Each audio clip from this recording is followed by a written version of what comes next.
Do babies that sleep alone have higher cortisol levels? Let's talk about it. Welcome back. My name is Joanna. I'm a mum to a 2.5-year-old, and an almost 1-year-old. That's crazy. I am making short videos based on academic papers, research data on various parenting topics like breastfeeding, education, literally anything, behaviour that I find interesting. I'm currently sat and it is bedtime. And I'm on my third resettle, so if I'm a bit all over the place, it's because babies need boobies, basically. So I found a study that I want to talk about today. First of all, let's jump into what the word cortisol means. You might have heard it as a negative thing, a bit of a scary thing. Let's talk about what it is, because it has a purpose. Cortisol is a primary stress hormone produced by the HPA axis, the hypothalamic pituitary adrenal axis, which is basically your body's central stress response system. When you encounter a stressor, cortisol is released and your body metabolizes resources in order to respond, kind of like the fight or flight mechanism. If I see a dog running up to jump at me, I will immediately, that's a stressor, cortisol is going to get released, I'm going to get adrenaline and I'm going to defend myself or, run away or something.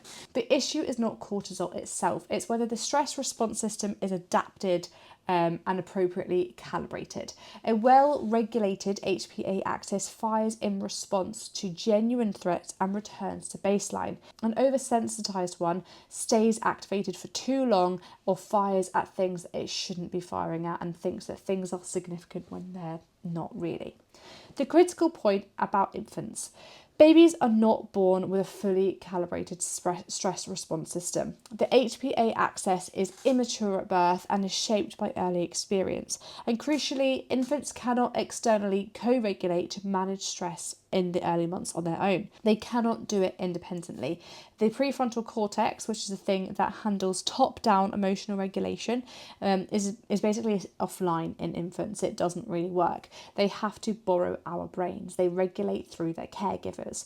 That's not a design flaw, it's how human development works. The presence of a caregiver is a biological expectation, it's not an option. If your baby gets upset because you have laid them down in a cot or they're hungry, all they know is stress and fear. They cry. You are there with a boob, ideally, to calm them down. That's what they expect. They don't have any ability to figure out what's going on. They don't know. They need you to help them.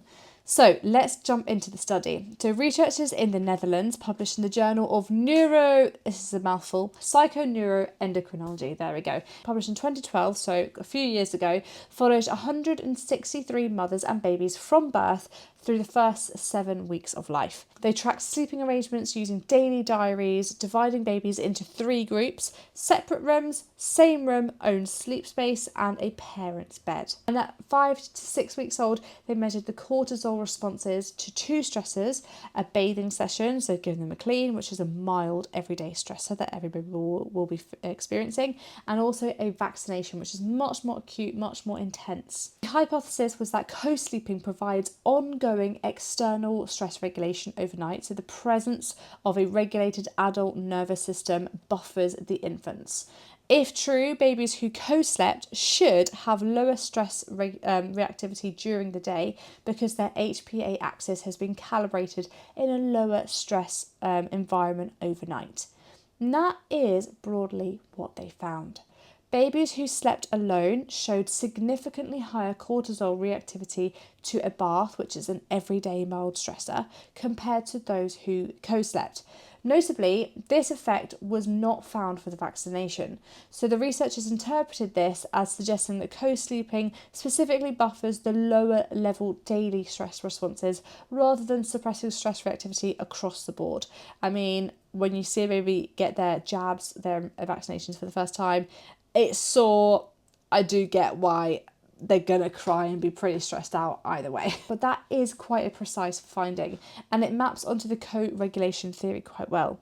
It's not dampening all stress, it's not a one-size-fits-all solution, but it is calibrating the threshold at which lower stress fires. So let's talk about the limitations of the study quickly. This is a 2012 study, so nowadays that's quite older, it's 14 years old. It's also an observational study, so families chose their own arrangements, meaning that we can't rule out differences between families that co-sleep, those who didn't, which services they're using. Are they just in the bed? I mean, my daughter, she is, I don't know if you can see, she is in a sidecar cot next to my bed. There are a lot of variables, and researchers didn't actually acknowledge this, so we kind of have to hold the findings with a little bit of tentativeness. It's suggestive rather than definitive, but the theological framework that the findings sit within are very well supported. The neuroscience of infant co-regulation is solid. And what this study adds is that there is a direct physiological signal, cortisol, suggesting that overnight environment is one of the contexts where co-regulation is actively happening. So what this means is that when your baby sleeps close to you, there's a plausible biological reason for wanting to do that. Their nervous system is expecting proximity. It's not a habit that you accidentally created, it is a need that you are meeting. So when your baby wakes up all the time, trust me, mine does, she is expecting there to be a boob there, she latches on and then she goes straight back to sleep. She is not getting really upset every time she wakes up because I'm not there and I've got to resettle her. She wakes up and she doesn't really have to get stressed. And if she does, her stress is buffered very, very quickly. So she's not getting into heightened HPA axis stress states. Secondly, the standard advice that putting babies down drowsy but awake asks them to regulate themselves into sleep independently, which is something that their neurology, particularly in the early months, is not equipped to do. Being present at sleep onset isn't creating dependence, but it is providing exactly the co-regulation that their stress system needs at that transition. Understanding that a baby to go to sleep needs to be in a really safe, emotionally stable condition in their brain to go to sleep, that kind of changed the game for me. So when you're expecting a child to go to sleep when they're feeling stressed, that's just not gonna work. And this one is for if you're feeling a bit guilty. If you ever brought your child or your baby into bed or feel like they should be in their own cot but you feel guilty that they're not, or you're feeding them back to sleep every single time, simply being the thing that your baby needs to feel calm enough to settle and go back to sleep. The science does not support that you should feel guilty about that. You're not building a rod for your own back. You are being an external nervous system, and that is something your baby's biology expects from you. That is responsive parenting, doing exactly what it is supposed to do. So sleeping in close proximity to your baby is not a bad habit that you need to break. The research suggests is exactly what your infant's stress system needs. If you like this video, please do hit like and comment your experiences.